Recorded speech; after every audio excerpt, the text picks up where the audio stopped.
The Nine-Sided Circle, for those who would rather be awake than entertained. And here we are again. Welcome. This should be hopefully a fun and interesting evening.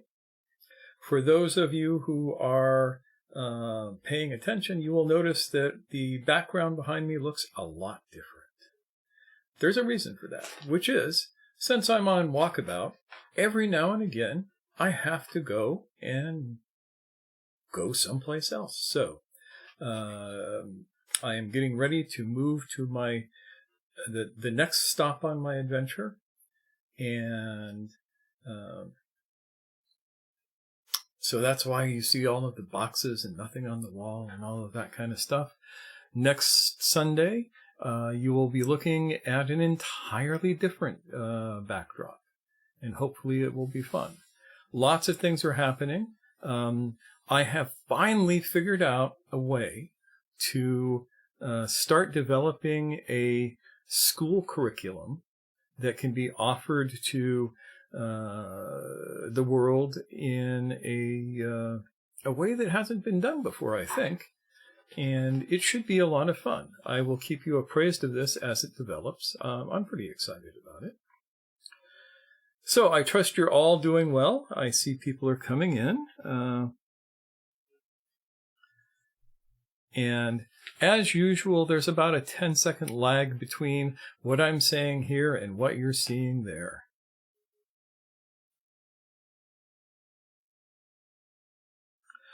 You like the t-shirt? Let me show you the whole t-shirt. This is the whole t-shirt. There's a story behind this. I made this t-shirt. I actually designed it and made it 20 years ago. Seriously, 20 years ago. This is the last one of them I have. I decided to pull it out tonight since it is a sort of a celebration. Rather than putting on a fancier shirt.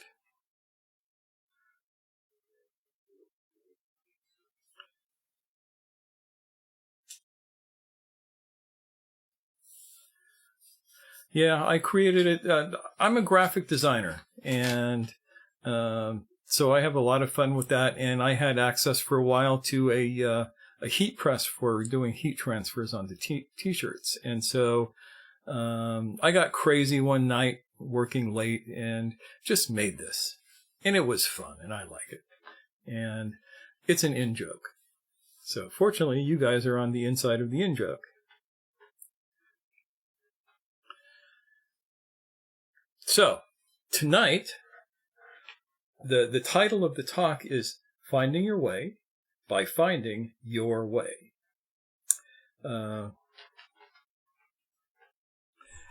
And show again, please. All right.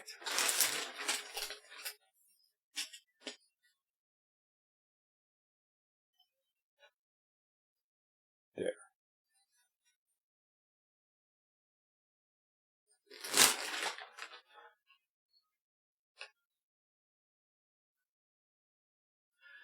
So the title of the talk, as I said, is Finding Your Way by Finding Your Way.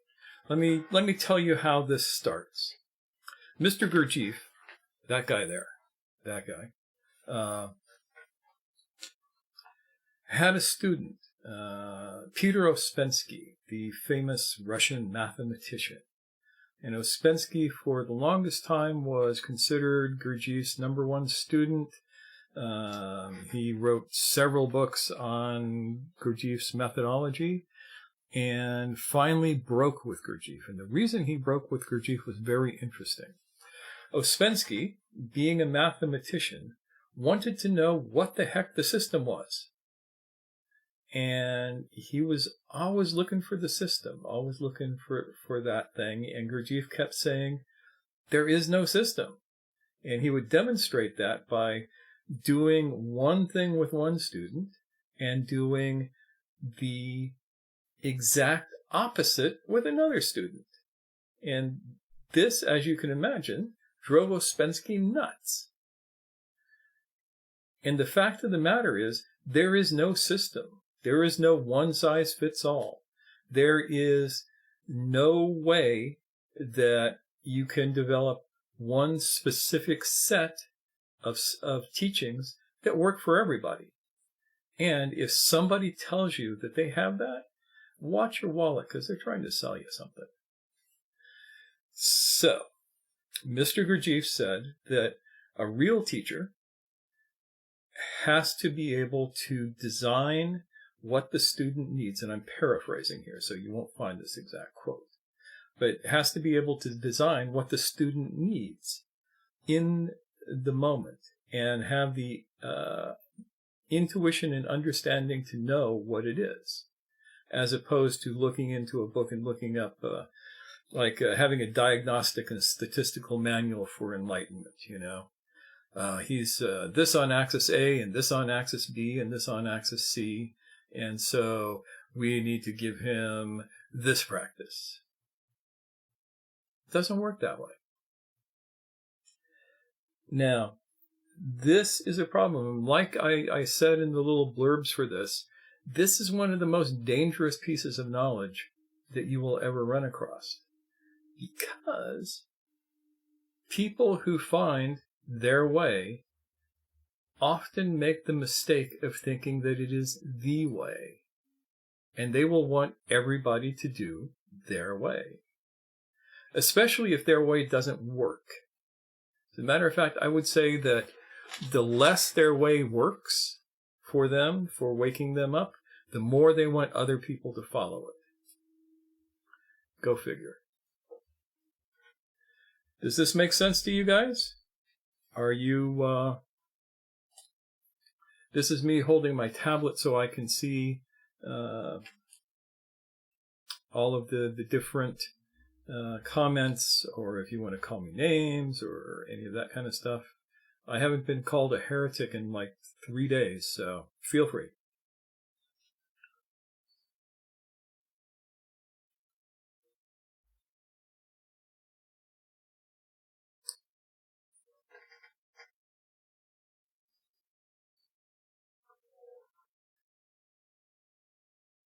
Good. I love it when I make sense. So, now I'm going to refer you to a book that helped crystallize my ideas on this. I don't know, show of hands, who here knows the author Terry Pratchett, who passed away a couple years ago now? If you don't know Terry Pratchett, shame on you. You should go out and buy every single one of his books and read each one of them from end to end, because he is absolutely brilliant. And he didn't write books on philosophy or self-help or any of that kind of stuff. He wrote fiction. And he wrote fiction about a world called the Discworld, which was a giant disc sitting on the backs of 4 elephants who were standing on a giant cosmic turtle who was swimming through the vastness of space. That was the world. And over the years and decades, he wrote 39 or 40 of these books, each one of them brilliant in its own way. And one of them, a book by the name of The Thief of Time, it's not the first time this character has showed up, but a character plays a main part in the plot. And the character is known as Lhotse the Sweeper. And he is a temporal monk, a group of monks that are in charge of making sure the timeline doesn't get messed up. And he's dealing with his apprentice, a fellow by the name of Lopsang Mud, and he's trying to explain to him about his way. The Sweeper follows the way of Mrs. Cosmopolite, who is a lady who runs a rooming house in the city of Ankh-Morpork. And Lhotse went there and looking for his way, and he found it in the sayings of this woman. Sayings like, if you pick it, it won't get better. And I was not born yesterday. All of these pithy sayings. And he took those sayings and imbued them with profound meaning, and they became his way. Now, he didn't teach his way to his apprentice because he understood that his apprentice had to find his own way.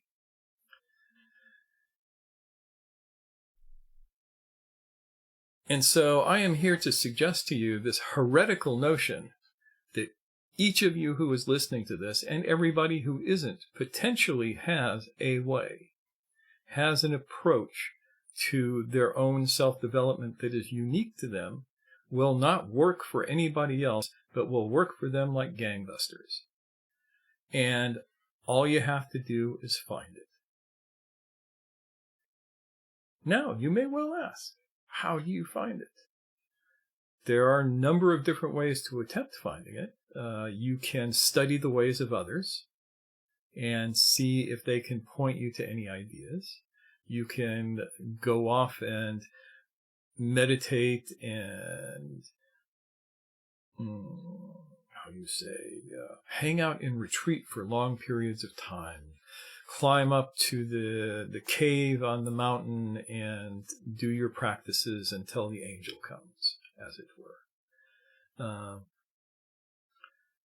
But the seeds of your way are within you, and you will notice it.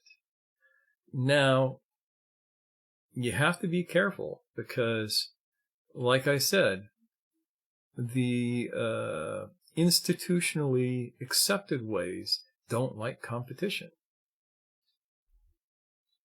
And historically, anytime somebody has a way that doesn't match up with the institutionally accepted ways, they run the risk of being burned at the stake or thrown into the pit of despair, or whatever the punishment du jour is for heresy at that point in time.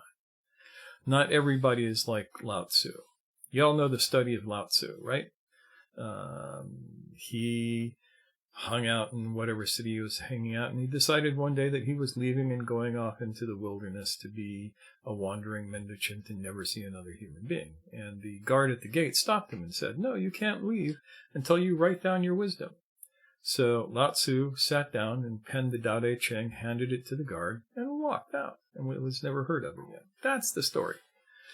I like to think that it's true, especially because you all know how the Tao Te Ching starts, right? The way that can be spoken of is not the way, or the way that can be written down is not the way.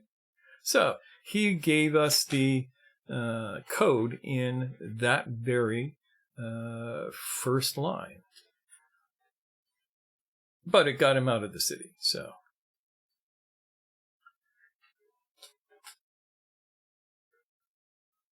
Yes, Laura, that's right. Your way is your way.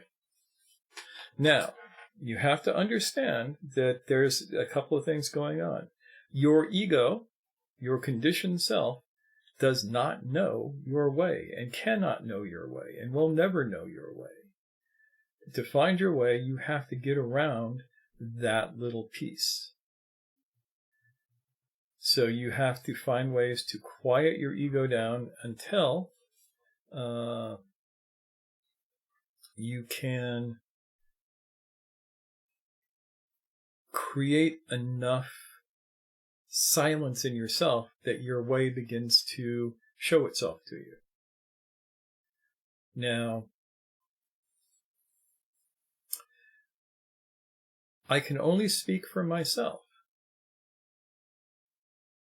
In discovering my way, we did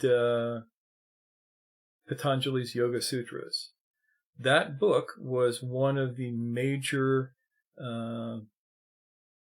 street signs, as it were, to me finding my way. It was really useful for it.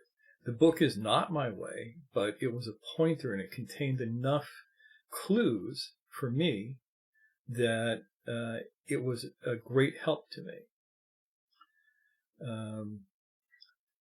Martial arts, especially the Filipino and Indonesian martial arts, were another stepping stone for me, because those two very related styles of martial art or systems or qualities of martial art both contain keys to finding flow in your movement. When you talk about Silat, you talk about people who move and flow very, very easily, as opposed to people who are rigid and stiff and all of this kind of stuff. And so for me, that was also a very important point. So martial arts taught me that movement was a key component of my way.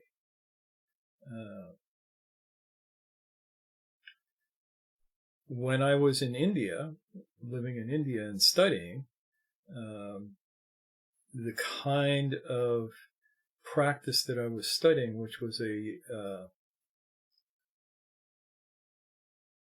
form of, they call it Traika. Traika means threefold, and it's actually a non-dual system related to the Shivaya transmissions of northern India, especially Kashmir, which is where I was at the time. Nobody was shooting each other at that moment, so that was lucky. But that was a long time ago. And what that taught me is that my way was heavily involved in breaking conditioned structures, especially the structures built around the cultures that we live in. Cultural conditioning is one of the things that keeps you asleep. It's designed to keep you asleep. It's designed to say, you can look over here, but you can't look over here. And so for me, breaking cultural conditioning became a major thing. And then, of course, the Sufi way ended up being the core of my way. And that's a very particular flavor of Sufism, one of the schools that is not as well known because they don't do a lot of, they don't get in funny clothes and spin about fiercely to incredibly cool music. They don't do hours of chanting and that sort of thing, but they do movement. They do movement really well.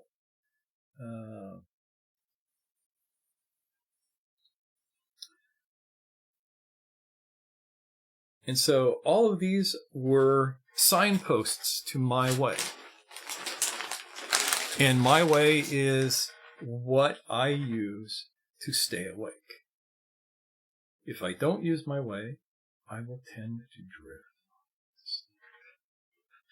But if I use my way, I stay awake. So, how do you find your way? Question mark.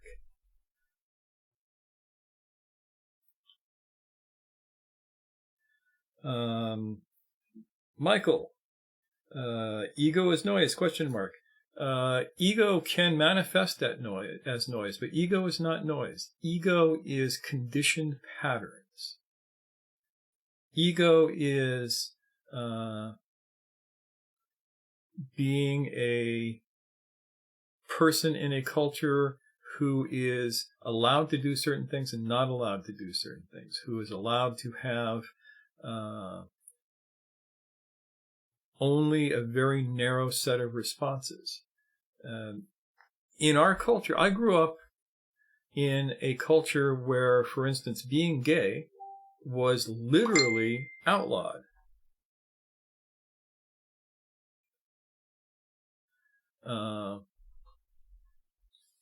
And they would put you in jail for it. After a while, they would put you in a psychiatric institution for it. So, the conditioning of the culture was aversive to that particular expression of self. We see thousands of things like that. And people mistake their conditioning for morality. And your conditioning is not morality. Your conditioning has nothing to do with morality. You get conditioning when you don't have morality, actually. Morality must be consciously formed. I hope. Is Nick on here? Are you on here, Nick? I thought I saw Nick on here.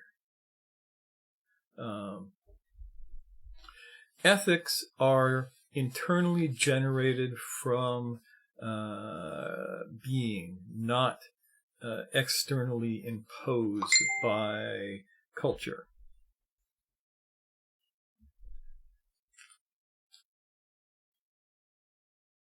And that's one of many, many, many examples. All of these are constraints upon your being.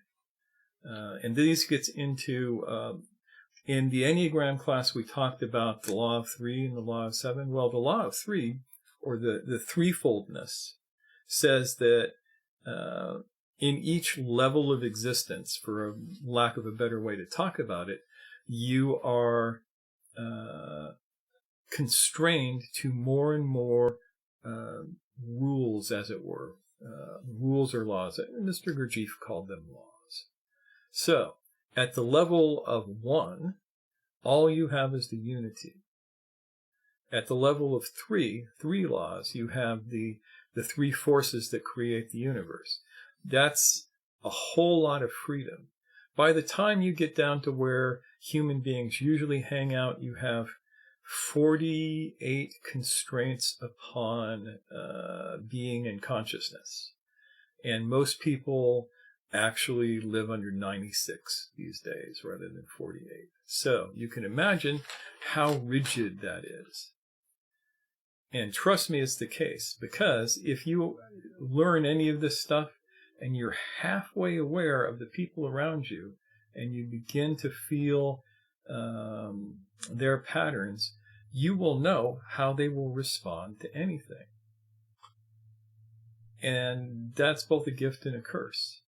I mean, go on to any political forum on Facebook and watch. There are only 2 sets of responses, basically. And there's a gradient between them, but the gradient is getting narrower and narrower these days. So, within 10 seconds, you know who is a, quote, conservative and who is a, quote, liberal. And those are the polarities, and there's very little in between anymore.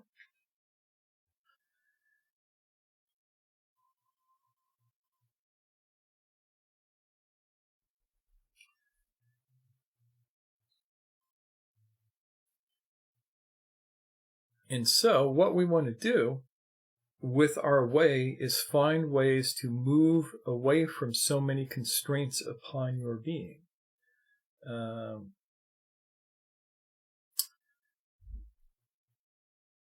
I have to do something somewhere on the laws and how they work and how they fit together, because that's important. And actually, to understand the Enneagram material, that's your next step. You need to understand how threefoldness works in the universe.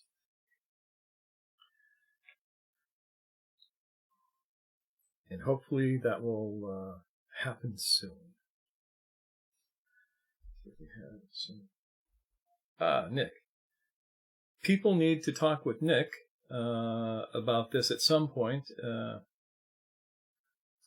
because this is like one of his areas of expertise, the idea of ethics and that sort of thing. But we'll get to that. There's liable to be a little noise in the background. Please forgive that.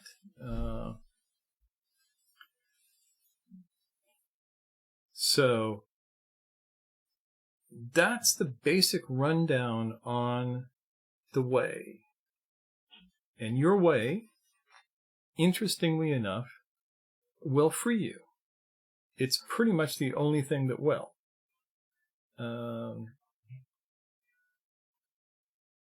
And that's an important consideration. I mean, I realize that that's extremely heretical to say.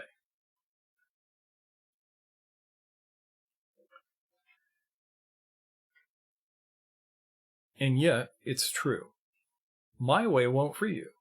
Nick's way won't free you. Kyle's way won't free you. Even though we all have very, very cool ways that we use for ourselves, they will not work for you.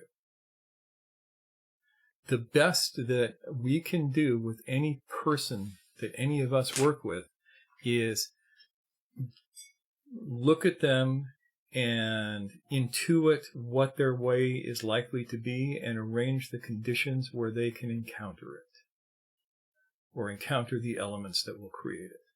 That's the job of a teacher. That and to keep you honest. So, what do you think? People are saying things.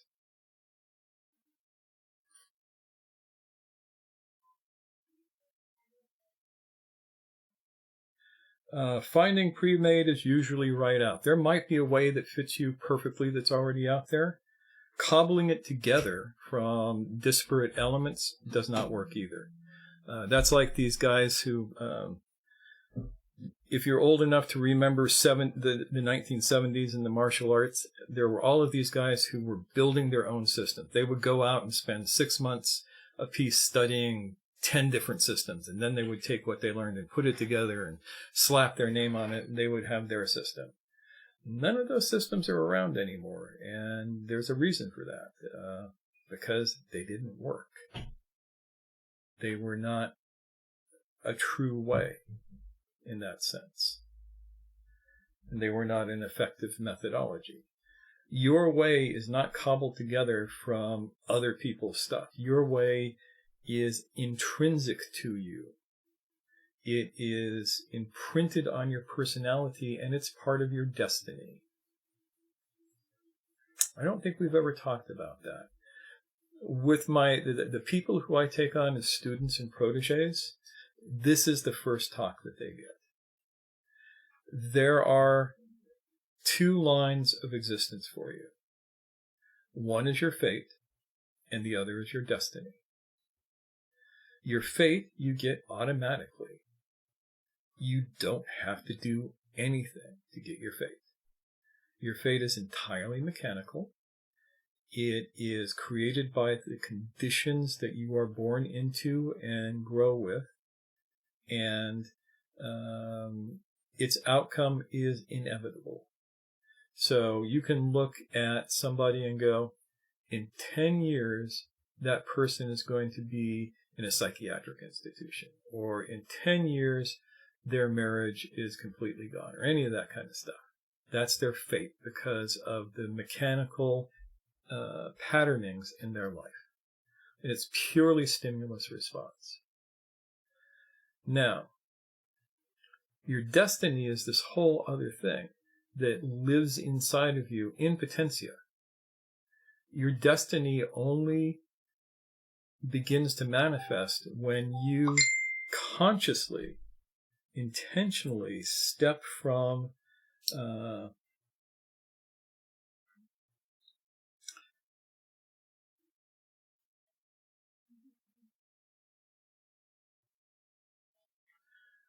you would step from the fate into the destiny. One of the most important aspects to that is found in the realm of human adulthood. Human adulthood, which we have touched on before, is a quality that allows you to understand the consequences of your actions. And people who are prisoners of their fate never pay attention to their actions and what the natural outcomes will be.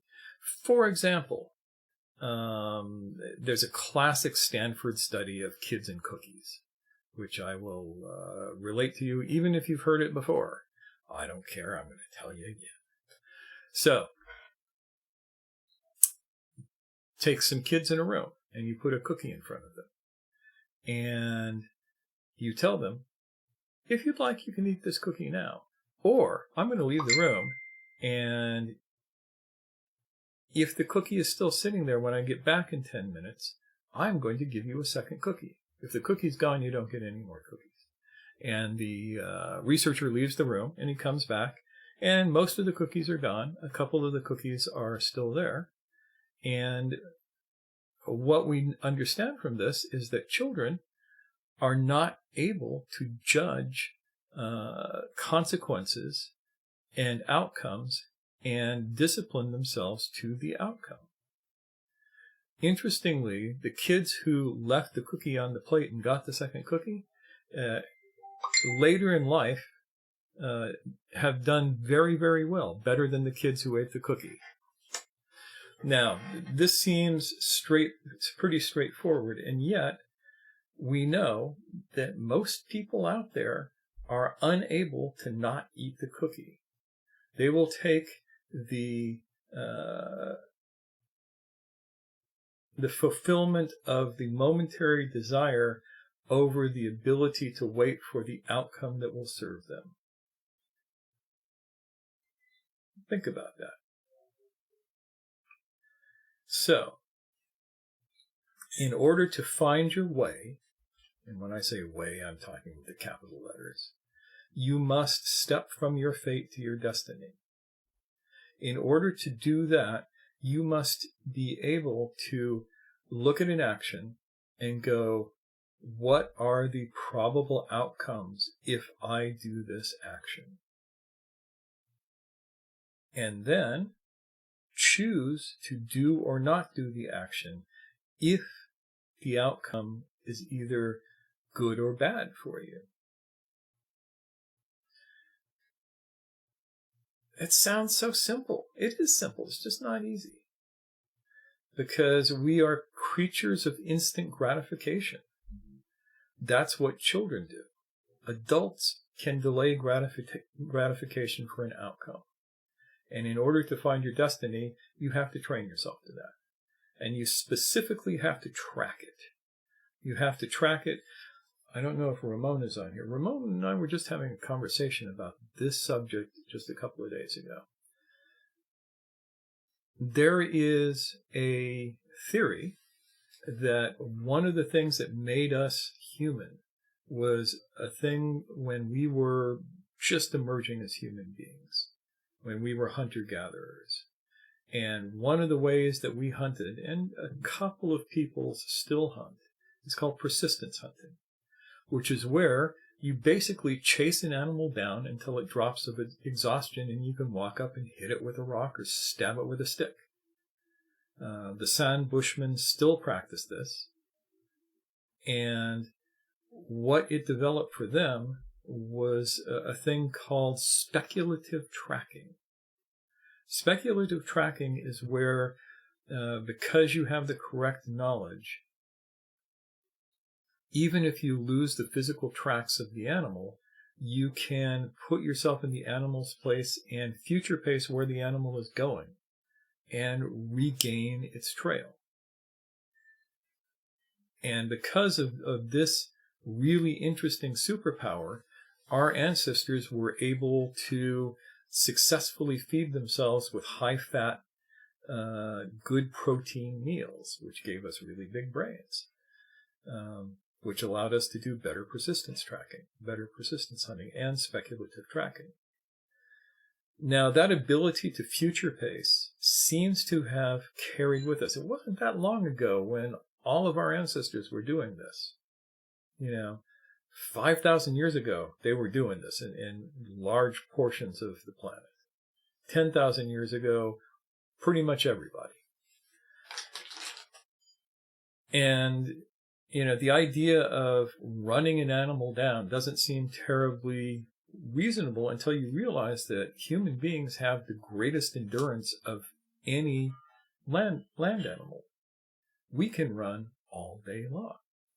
We don't run as fast as some animals, but by the time that the cheetah and the wolf and the rabbit have all petered out, we're still going. There's a race I think it's in Colorado, men versus horses. And what we find is that on a track that is long enough, men win. Because horses are really fast for a relatively short amount of time. Then they have to stop and slow to a walk or stand still, or they overheat and die. And humans don't do that. A human can continue running as long as they have water. and you store a fair bit of water in your body.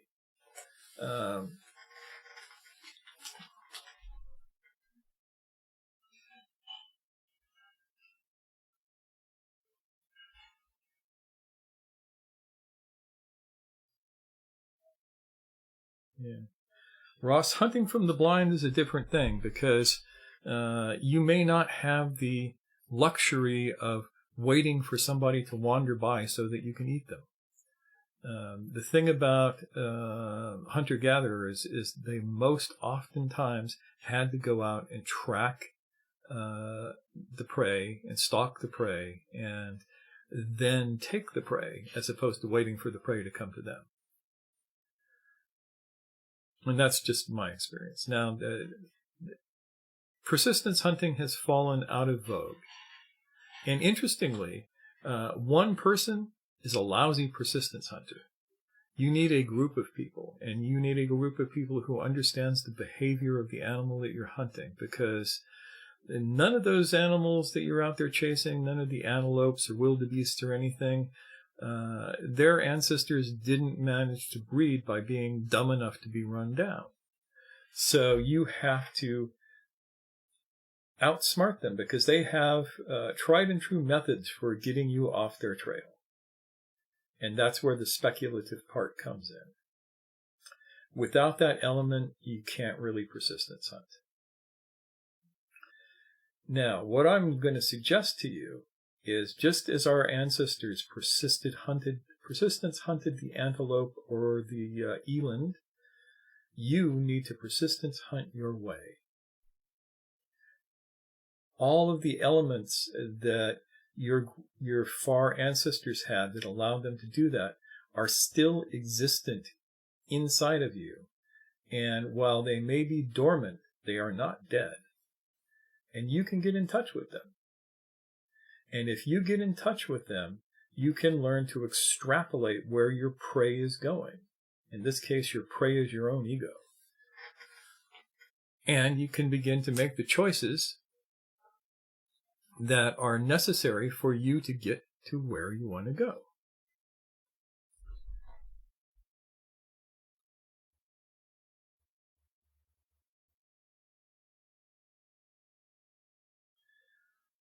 Yes, Aaron.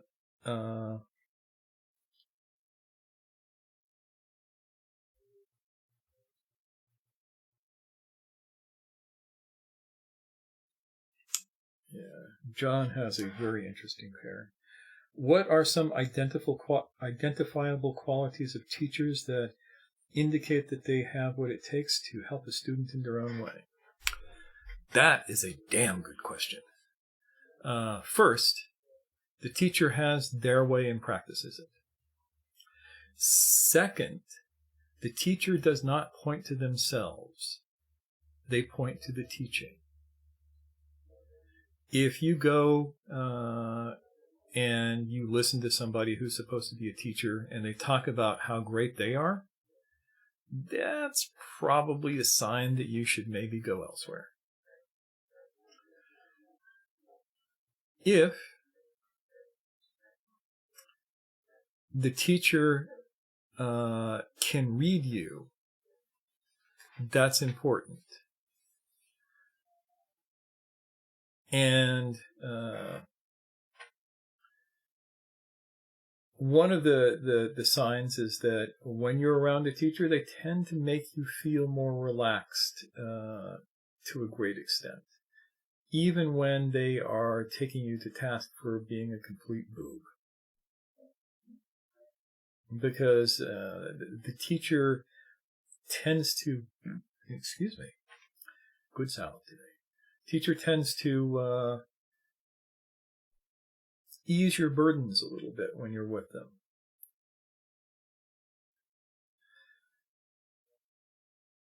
They will oftentimes appear to be a little psychic because they have an intuitive understanding of what's going on inside of you.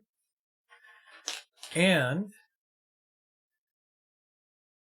they will tell you what you need, not what you want to hear. That's another very, very big one. which is why the real teachers don't have as many students as the phonies, because the phonies will tell you what you want to hear.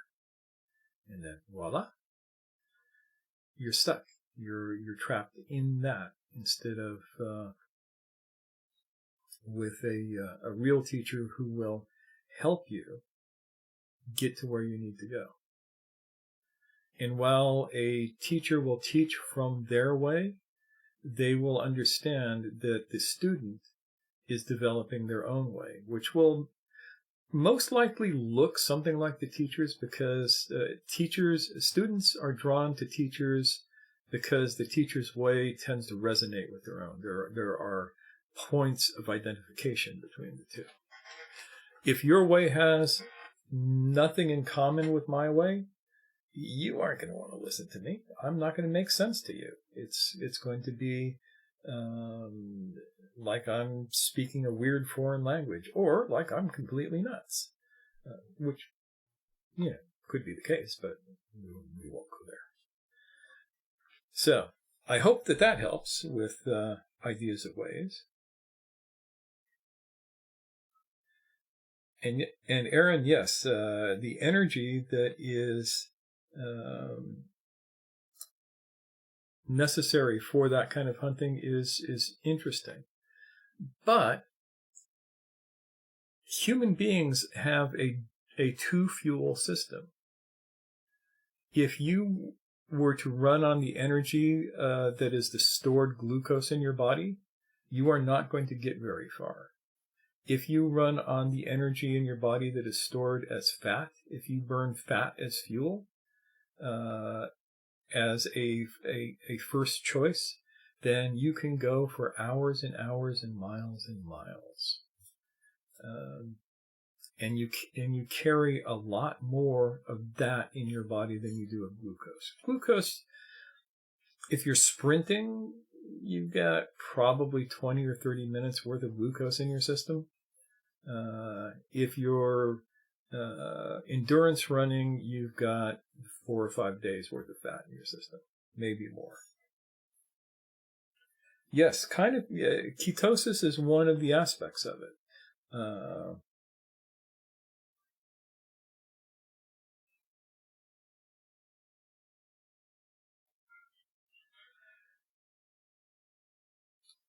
Well, Ross,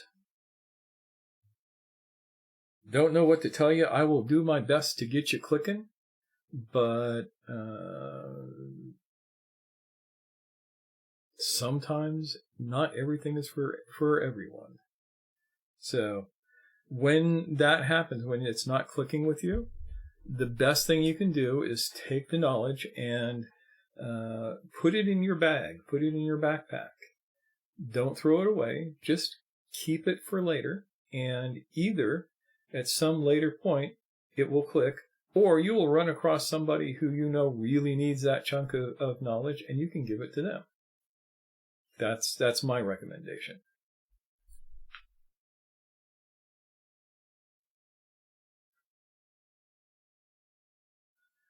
What does the teacher receive from the students? Grief. No, seriously.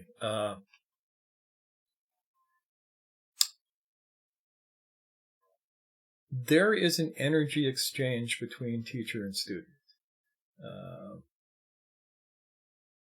And in acting in the position of teacher, the teacher learns.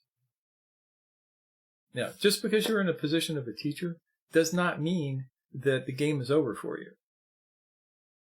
Please understand this. It does not mean that the game is over for you. It means that you have gotten to the place in your way where you are clear enough to be able to help others. It doesn't mean that you're done.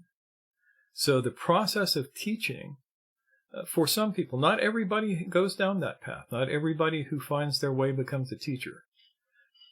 The teaching curriculum is different than the knowing curriculum. And let me give you a distinction in that. In the martial art that I practice, and the Indonesian martial art, you have 2 tracks. You can go there and you can study, and you can learn the entire system, in which case you are a finished student. There is only refinement for you. You know everything about the system, and you're done, other than practicing for the rest of your life so that you can refine it. For some students, not all, but some, there is another track, which is the track of how to pass on the system, how to teach it. And that has its own curriculum, at least in the art that I do. You actually have to learn how to teach it just as you have to learn how to do it. And you have to be able to do it to teach it, and you have to be able to teach it to teach it. So you have to have both of those components. So a teacher who is a real teacher has done both the doing and has a capacity and a vocation for the teaching. And that's an important thing. No, Laura, you definitely would know this. Laura is also a CELOT teacher and a good friend from back in Michigan. And so she has firsthand experience in what I'm talking about. And it used to be here in the States that people thought, oh, I go to karate school, I get a black belt, I can be a teacher. And consequently, we got some really shitty martial arts for a while. Because it doesn't matter how good a fighter you are, if you cannot transmit what you're doing, your teaching is worthless. One of my teachers said his teacher was not the best fighter between him and his brother. His brother was the best fighter, but he was the best teacher, so he became the inheritor of the art.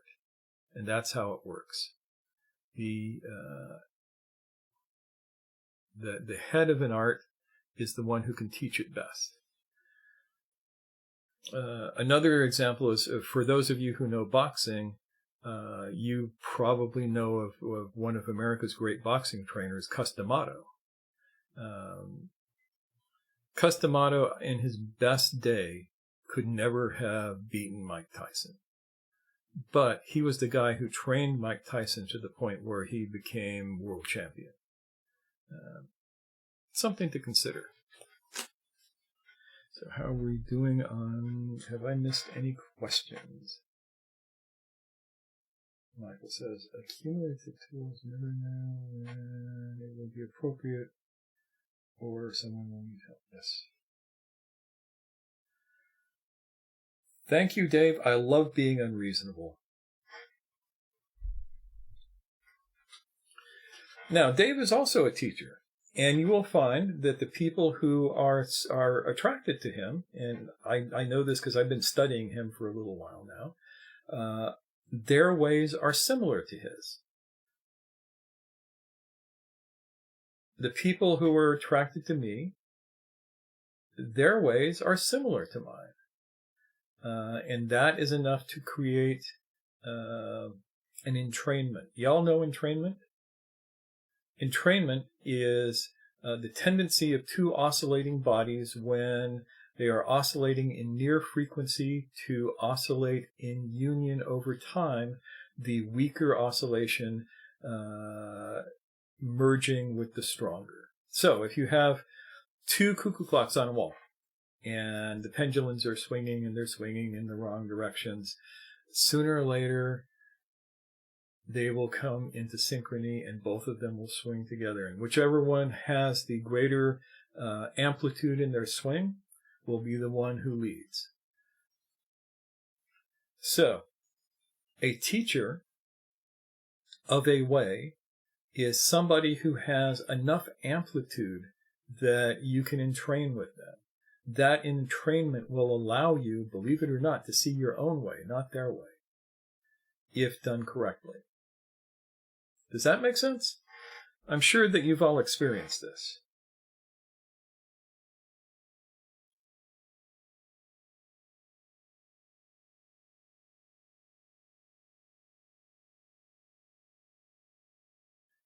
So, Oliver, that's what a teacher receives from a student, is the ability to take what they've learned further to the next step.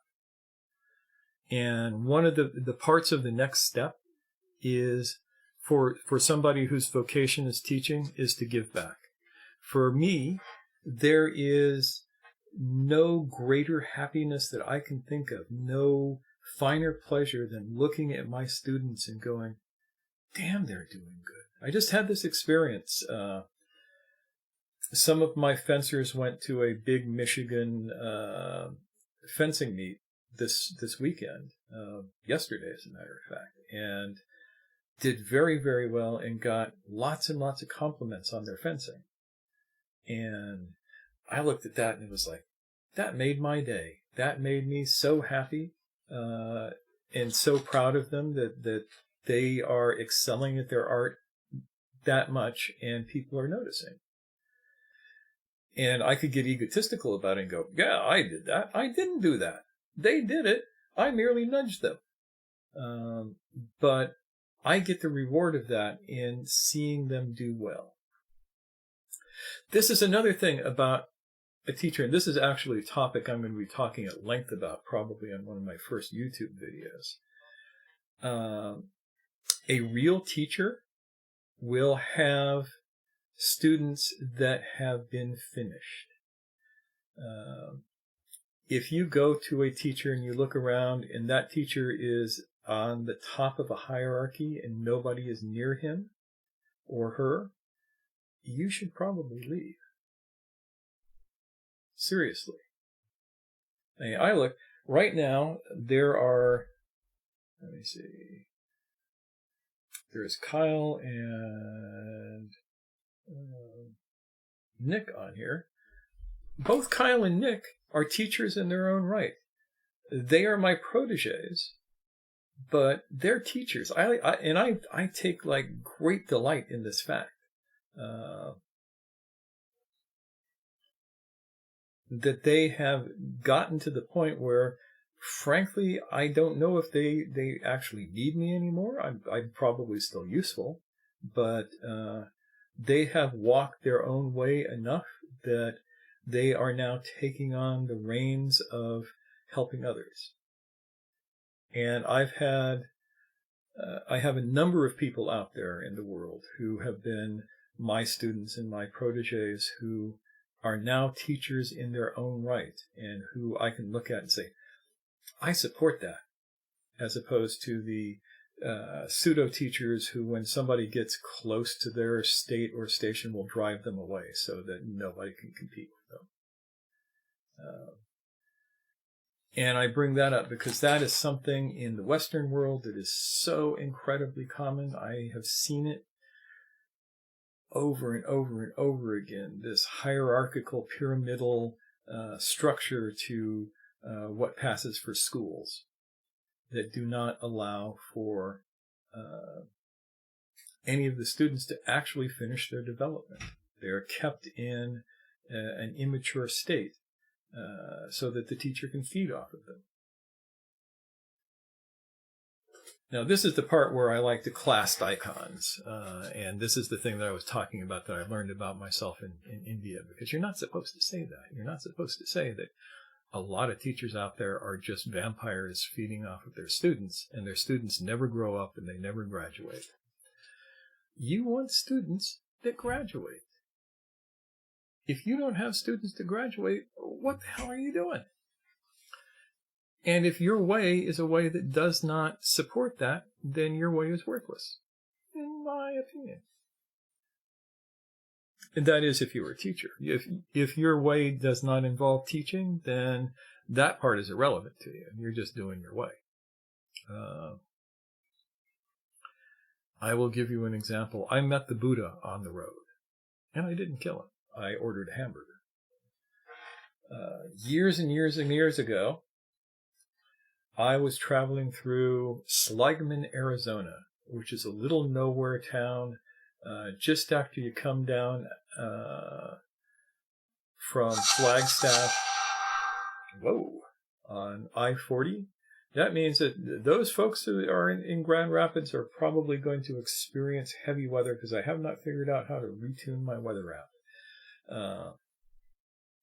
So, Seligman, Arizona.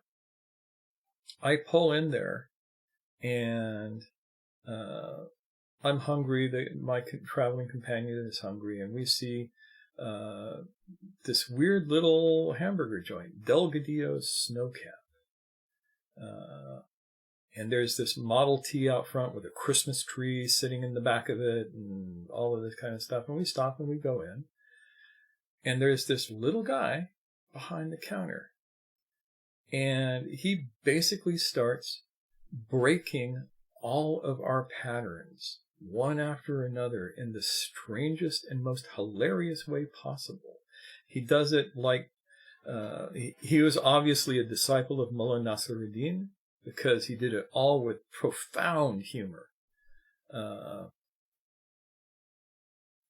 And by the time we had gotten our burgers, which were terrible, they were not very good burgers, but it didn't matter. We had reached a new level of reality just experiencing him, because he broke every conditioned response that you would expect. He interrupted every pattern that everybody who came to visit him had. And he did it without ever breaking character. And I realized after I was done, and I stopped back many times after that just to order a hamburger, never had a conversation with him about anything, just experienced him and watched him work. And I realized that he was operating from pure Buddha nature. And that was a form of teaching that was amazing to watch. I'm not even sure where I'm going with this. It just kind of came up for me.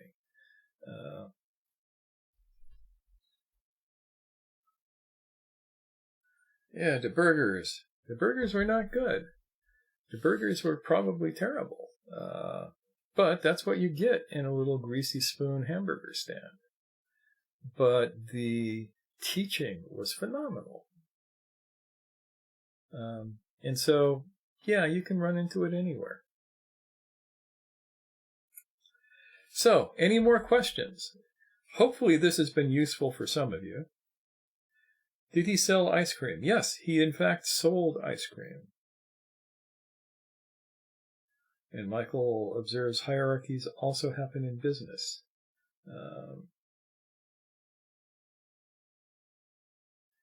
Yep, that's oftentimes the case. When you get pyramidal structures, nothing useful really happens. There's an axiom, which is true communication only happens between equals. You cannot have a vertical hierarchy and have any real communication, because those in power, we have a great example of that with the American president right now. Nobody will tell him the truth. They will only tell him what he wants to hear, because if you tell him the truth, he throws a tantrum.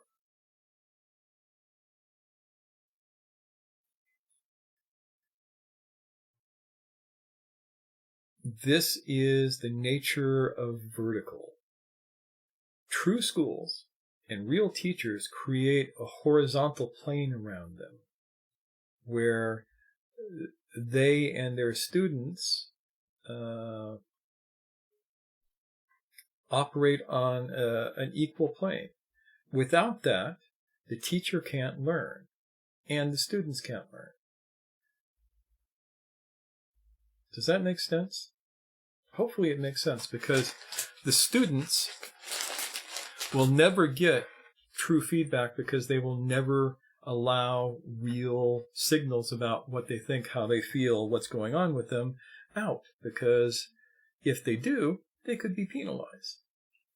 In a horizontally arranged school, which is how real schools are organized, the teachers and students are in some ways interchangeable, and they hold equal positions. The teacher is the teacher, yes, or the teachers are the teacher, because in those kinds of schools there are usually more than one teacher.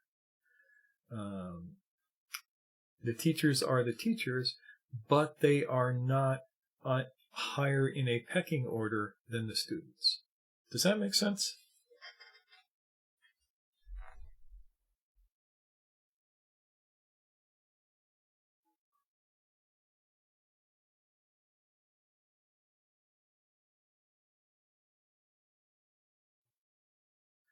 Kyle, you could say that. That's not an analogy that I would use.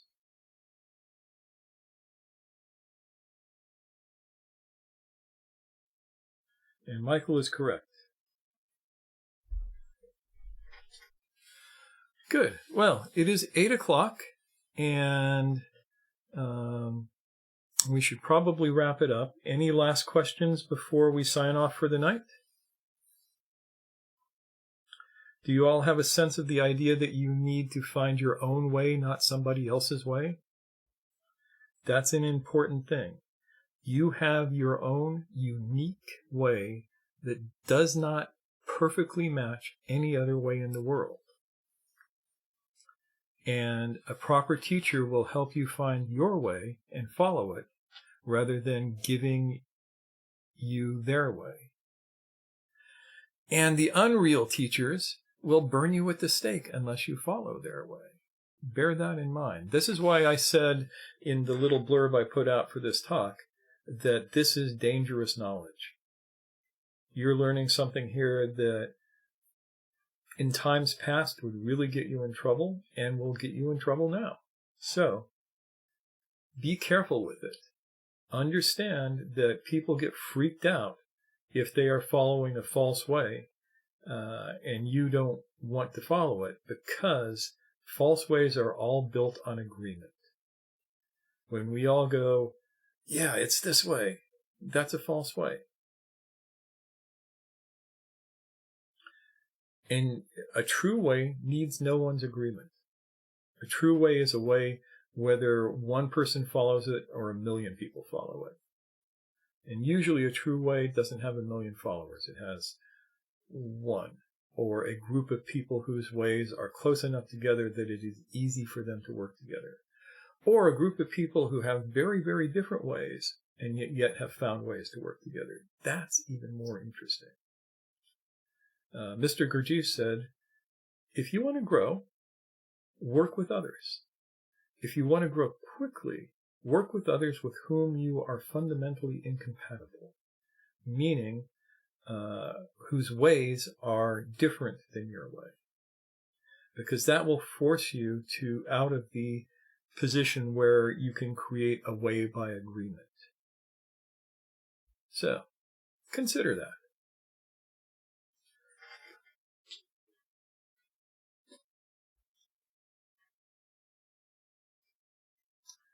What is the how you are looking for?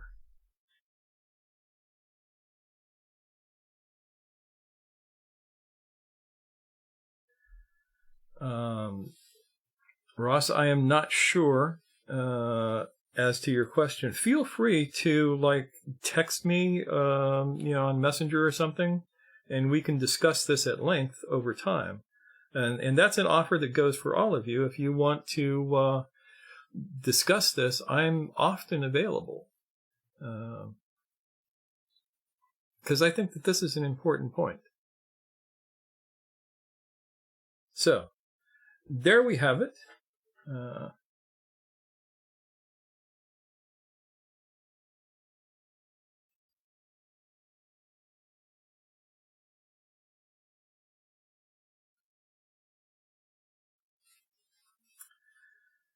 Alrighty.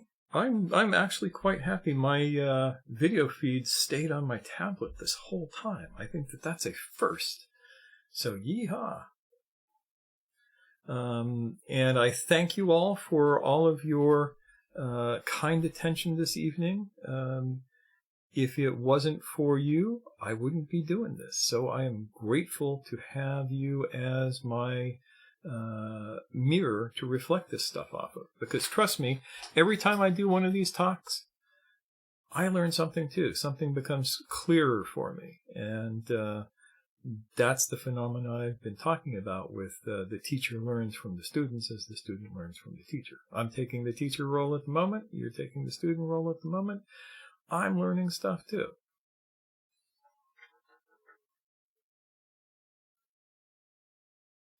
All right, guys, take care. I got to sign off, and we will see you same time next week. God willing, and the creek don't rise, as Tennessee Ernie Ford used to say.